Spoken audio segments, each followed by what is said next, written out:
ఎంతమంది వస్తున్నారు మేడం?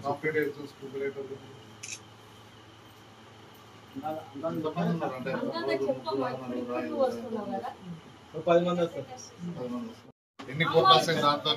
అమ్మితే ఎన్ని లక్షలు వస్తాయి, ఎన్ని కోట్లు వస్తాయి? అంతా కూడా తీసేసేయండి. సెక్రటరీ గారిని అడిగి ఇలా ఏం అనవసరం ఉన్నాయి, అనవసరం అన్నీ తీసేసేయండి. మీకు ఏం కావాలనో అవి ఇవ్వండి, ఒక లెటర్ రాసి ఇవ్వండి.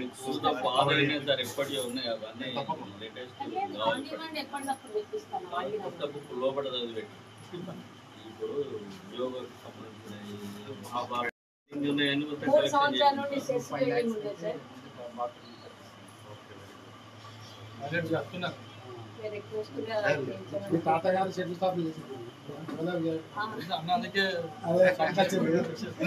చేసిన అన్నగారి నేతృత్వంలో హుజురాబాద్ లో నేతృత్వంలో లైబ్రరీని చాలా ఈరోజు 10 మంది వస్తులుగా నెక్స్ట్ సంవత్సరం నుంచి కాంపిటేటివ్ ఎగ్జామ్స్ కి ఒక 100 మంది వచ్చి చదువుకునేటట్టుగా చేసి పెట్టారు.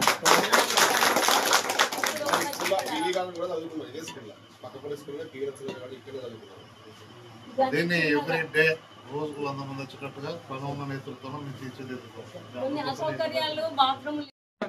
మీరు అన్నయ్య